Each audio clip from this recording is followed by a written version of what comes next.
It's called the Last Great Coliseum, a menacing oval that tests some of the best athletes in the world.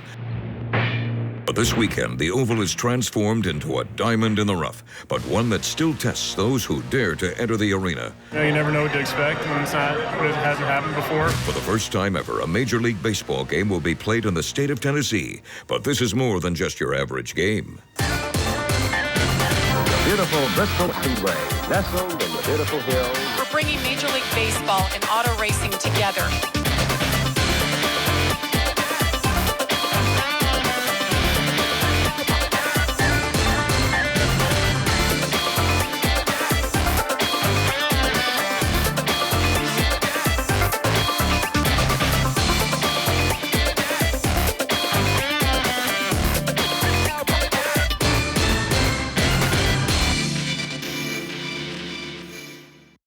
It's baseball, baby. Coverage of the historic Major League Baseball game at Bristol Motor Speedway is sponsored by Southern Pools and Spas. Bristol Motor Speedway has been transformed from an oval to a diamond as baseball gets ready to take on the last great Coliseum. And this game was announced just under a year ago, but this one has been in the works for much longer. Let's take a look at the process of how we got here. On August 9th, 2024, Major League Baseball announced the Atlanta Braves and Cincinnati Reds would play a regular season game inside Bristol Motor Speedway on August 2nd of 2025. While the announcement came almost a year ago, the first seed was planted for this game nearly a decade ago. The commissioner challenged Chris Marinack and myself to do some reviews on sites to play in different places, right? And it was basically on the computer, looking at Zoom, looking at places, kind of, and the NASCAR thing. I talked to Chris. He said, I think that's a good idea. We'll put it over here as a potential down the road, and that was in February of 2017 when it kind of came up on the map. A few years ago, those seeds started to bloom into talks as MLB and BMS looked into whether it was possible to build a baseball field inside the world's fastest half mile. When we started to look at Bristol Motor Speedway a few years back, it was early conversations to talk about how could we actually get this done. They have done a football game here. The complexities of a baseball game in any venue are much more detailed and require a little bit of a different layout. And so when we started to see this as a viable location, it was really the connection that we had with Bristol Motor Speedway, Speedway Motorsports, to figure out could we get this done and could we collaborate, knowing the level of detail you have to get to. And it was clear from Jerry and team that we could do that. The Speedway Classic will be historic. It will be the first ever Major League Baseball game played in the state of Tennessee. After all the hard work and planning that has gone into this game, Bristol Motor Speedway President and General Manager Jerry Caldwell is excited to show off the finished product. Being able to see all of this come together, the buzz in the infield and around the facility and in the community is something for us all to get excited about. The potential impact of this game goes beyond the box score between the Braves and the Reds. It also has a chance to have a big impact on the game of baseball, according to Commissioner Rob Manfred. We see it as a continuation of an effort to take baseball where it's not played live every day. We're in Iowa, we've been in Alabama, we've been in North Carolina and Pennsylvania. Tennessee was a great choice for us. Great baseball culture here. Tennessee Volunteers, the national champion in college baseball. Vanderbilt's always had a great program. And we think there's great alignment between the fan base of NASCAR and our fan base. So we're looking forward to a great event. Major League Baseball has been playing these types of games for some time now, and in each community they try to do a little something to give back. Let's bring in Samantha Allen, who has more on how the baseball game is benefiting the baseball team at East Tennessee State University. Building a baseball field inside the last great Coliseum sounds crazy, right? Until you meet the crew making it happen. Murray Cook and his team are turning those high-speed turns into foul territory. From asphalt to outfield, this isn't your average field install. Crews hauled in 17,500 tons of gravel, nearly twice of what it took for the Battle at Bristol football game. The field stretches across 124,000 square feet and features Toronto Blue Jays quality turf, pro-level dugouts, foul poles, and safety padding flown in from the UK. Even the lighting had to be upgraded because race lights just don't cut it for the big leagues. Yeah, 17,500. You know, when people always think about comparing this to Battle of Bristol, right? You know, a football field is only 60,000 square feet. This is 124,000 square feet. The baseball field is it's double the size. So it's double the amount of gravel to put under this to level it. With rain being a constant threat, the crews are calling in reinforcements. ETSU's baseball and softball teams are stepping in as tarp crew, learning how to cover the field in under 2 minutes. We do that at other events. Williamsport, we use a Penn College team, and so we try and get the local kids involved with the events. We make it fun, right? That's the best part. And we always tell them we don't want to be on the top 10 bloopers of somebody falling under it too, right? So and it's a safety thing. We want to make sure they know how to pull it and don't get hurt. I mean, it's hard. It's heavy work. You got to run a long way. You got to bring it back a long way. It's no different, than other major league parks. But we'll spend 3 or 4 days working with them until we get it down to a science of getting it down in under 2 minutes, and we've always hit that mark. After years of planning and weeks of weather watching, baseball is finally ready to start. There are fans and there are fanatics. I think it's important to have a hobby. We all work for a living, but it's good to have a hobby. When It's Baseball Baby continues, we're going to introduce you to maybe the biggest Reds fan in the Tri-Cities. And speaking of the Reds, we're also going to catch up with their Hall of Famer, Johnny Bench. The Atlanta Braves and Cincinnati Reds both have huge fan bases in our area. But one fan takes his love of the Reds to a whole new level. Let's bring in Taylor Woods for that story. It's not a museum, but it sure feels like one. One Reds fan filled an entire room full of signed baseballs, cards, and decades of Cincinnati baseball history. Take a look. Upstairs in a quiet room in Telford, Tennessee, you won't find a guest bed or storage boxes. You'll find something much rarer, a Reds time capsule decades in the making. My aunt and uncle would take me to Cincinnati to a baseball game. And being a baseball kid, I had to come back with a bat and a pennant and a ball and a hat and all those things. So did that pretty much once or twice a year throughout the 70s. Lining every shelf, wall, and display cases are treasures from one diehard fan with more than 250 signed baseballs and over 1,300 baseball cards. Various teams, not just the Reds, but various teams. Each with a story all on its own. My best friend at work, who actually passed away about a year ago, was a baseball nut like me. And he went to Las Vegas on a work trip and ran into Pete Rose at Caesars Casino, or Caesars Palace. And he brought me back the Pete Rose jersey. So, yeah, good guy, really good guy. I miss him. Pat Tesser has followed the Cincinnati Reds for decades. From the Big Red Machine to the stars of today, his collection spans generations of greatness. And I think it's important to have a hobby. We all work for a living, but it's good to have a hobby you can enjoy doing. It's good if you can enjoy your work too, but this is my hobby. I wasn't good enough to play baseball for a living, so I'll just collect baseball things. Through every era, every roster, and every swing of the bat, this room holds more than just memorabilia. It holds a lifelong passion for the game. I'd say hang on to what you got and just keep collecting and do wherever your heart is, follow your heart. I mean, my heart was baseball and playing when I was a kid. For Pat Tesser, every piece has a story, and together they add up a lifetime of memories. From Bristol Motor Speedway, I'm Taylor Woods. When you think of the Cincinnati Reds franchise, one of the first names that comes to mind is former catcher Johnny Bench. We had a chance to catch up with him to get his thoughts on playing a baseball game inside a racetrack. You got to be kidding me, because I was in Indianapolis and I've been to Daytona, and it's like, are you serious? I mean, you hear stories about how Talladega, and you hear Bristol, and you hear the things and all sorts.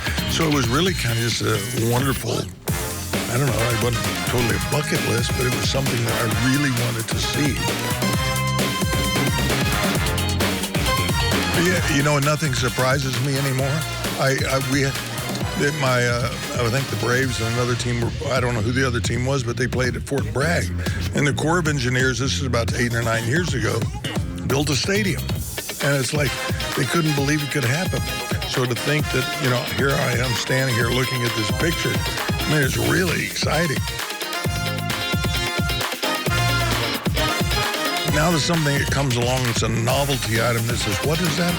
Well, that attracts their attention. And so all of a sudden you're starting to watch, you're starting to do it. Okay, the Reds and the Braves are playing. Let me follow the Reds and the Braves a little bit for the summer. And let's see how they're doing. So all of a sudden now they get wrapped up in baseball. So we create new fans. There are very few people outside the world of NASCAR who know what it's like to compete under the bright lights of Bristol Motor Speedway. You can't replicate that. You can't get that feeling anywhere else. Coming up next on It's Baseball, Baby, we'll catch up with football player turned NASCAR pit crew member Stephen Griffin and learn more about what it's like to play at Bristol.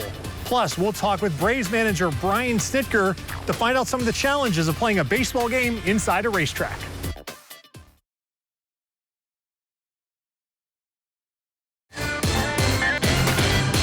Few people know what it's like to compete at the highest level here at the Bristol Motor Speedway. I recently called up with one pit crew member, Roush Fenway Kozlowski Racing, that knows not only what it's like to compete here in NASCAR, but also on the highest level of another sport. Stephen Griffin lives life in the fast lane. I chase the car. I'm a rear tire changer. You know, we have those guns to take the lug nuts off, and I take my tire out, my carrier comes around, he puts the tire on, and I buzz it back up, and we do it as fast as we can. But 9 years ago, he was living life in the passing lanes as a defensive back for the University of Tennessee. That was a great experience, especially that fan base, you know, they really get behind their Vols and everything. It was during the 2016 football season that Griffin got a chance to do something few others have. 156,990 people were out here at the Bristol Motor Speedway to witness history. The opportunity to play a football game inside the world's fastest half mile. It's something that you can't really replicate too often. Like, it's just having that many people packed in one space, and then they're all hyped up, ready for a football game. I mean, you can't replicate that. You can't get that feeling anywhere else. Griffin says for those playing in Saturday's Speedway Classic, being a part of a one-of-a-kind event is an experience they'll remember for the rest of their lives. It's something I'll definitely take with me forever, and definitely like pass on those type of stories to my kids and hopefully my grandkids, you know what I'm saying? So, yeah, it's just a unique experience, and I'm glad I got to be a part of it. Obviously, playing a baseball game inside a racetrack will be something neither one of these teams has ever experienced before, but Braves manager Brian Snitker believes the challenges are manageable for both teams. There's going to be challenges, probably more so for Major League Baseball than us, because I know every time that I've been in a situation like that, they do a great job of, setting up the clubhouses and things like that. And you know what? And if there's some things that maybe aren't, that we have to adjust, we'll do that because we're really good at adjusting. Most of us know Austin Dillon as a NASCAR driver and Daytona 500 champion. My family's always known for racing and going to the racetrack. But racing wasn't necessarily his first love. Still to come on It's Baseball, Baby. We'll talk to Dillon about growing up playing baseball and seeing the two sports he loves come together with this game. Plus, we'll catch up with members of the Braves and Reds to get their thoughts about playing baseball in Bristol. To make it to the highest level in any sport is very impressive, but to make it to the national stage in two different sports, even more impressive. Heather caught up with a NASCAR driver who went from turning double plays to turning laps.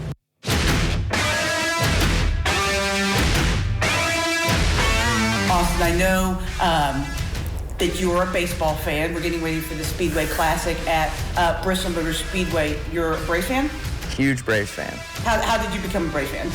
My grandfather, his relationship with some of the players back in the day when I was a kid, we actually flew up to Atlanta to watch a game, and that era of the Braves were my team. Tom Glavine, Greg Maddux, John Smoltz.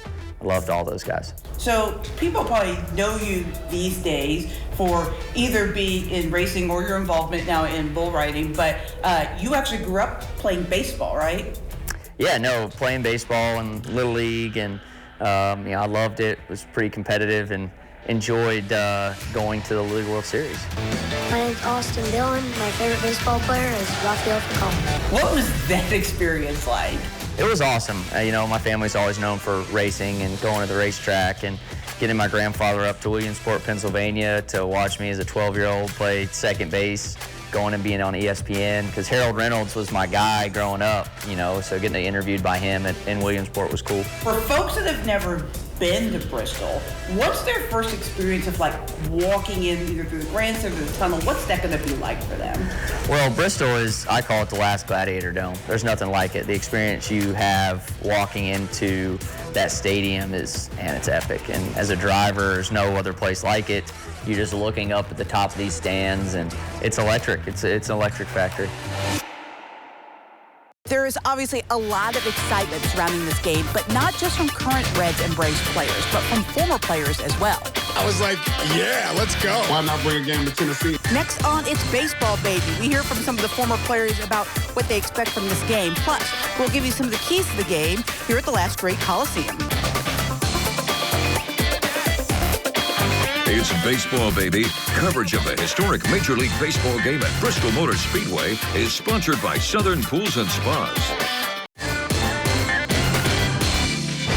Over the course of 162 games, it's nice for these players to get a little different routine here playing in a racetrack. What do some of the star players for the Braves and Reds think about this change of pace playing inside the world's fastest half mile? It's going to be great. I think the atmosphere is going to be good. A lot of people aren't going to be used to a NASCAR track. I grew up around it. I went to a lot of races. I think it's going to be auspicious for MLB to grow, the influence and hit areas that they haven't. I think it's just going to be a positive. Played in London in 2019, and I think anytime you play in one of these kind of one-of-one situations, they're really fun, and I think it kind of brings a couple different fan bases together to appreciate baseball more, which is always fun. Being able to do your prep work would be the biggest I guess thing to worry about, but just being on the field 60 feet away, it's all the same. Yeah, I'm so excited to play there.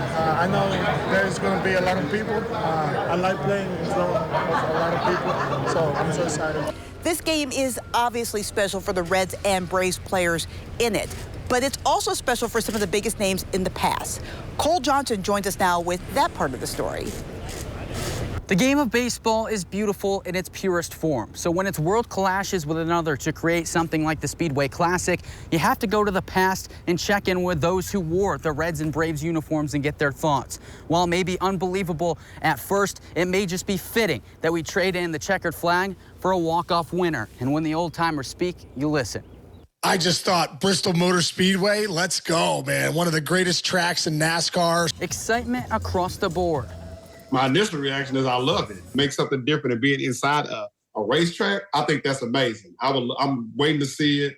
As the months have passed and concrete has transformed to turf, reality has set in that two completely different worlds of sport really can collide for the betterment of both. When you get out to Bristol and you see the history and how incredible that place is, and that where it's located there in Tennessee, I think there's also a lot of fans that could be, man, well, check out what this NASCAR thing's about. So I think it's a win-win for NASCAR and Major League Baseball. For Reds old-timer and World Series champ Eric Davis, bringing America's pastime inside Bristol Motor Speedway was really an easy choice. Well, it's about time. It's been played everywhere else. It's been played on ships. It's been played in football stadiums, so why not? And what about Braves Hall of Famer Chipper Jones? Well, unknowingly, this spectacle would unlock one of his all-time dreams of stepping foot inside the world's fastest half mile. This is one of the racetracks that I've always wanted to come to, something that I can, kind of mark off the bucket list, being able to see what the ballpark or the field is going to look like. And with the location here in Bristol, it brings a perfect medium for each fan base to show out. So both fan bases get a chance to get to see their team in a memorable moment. So I think that's a great setup by Major League Baseball. Could not have picked two better teams with the history that they've been having and the history that we've had for 150 years. It was almost like it was meant to be. As for who's going to win the game, we don't quite know that yet. But what we do know is there's going to be history made here on these grounds on August 2nd. Outside of Bristol Motor Speedway, I'm Cole Johnson.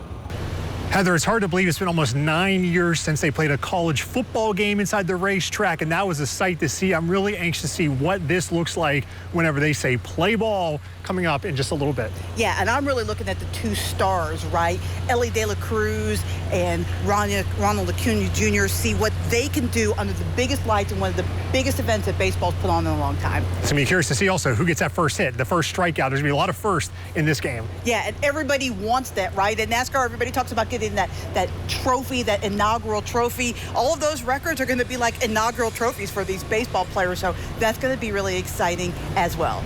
Don't forget, you can watch the Speedway Classic on Fox. Coverage begins at 7 p.m. Then make sure you stay with us for a special live edition of Fox 39 News at 10 from Bristol Motor Speedway. Enjoy the Braves and the Reds. It's baseball, baby.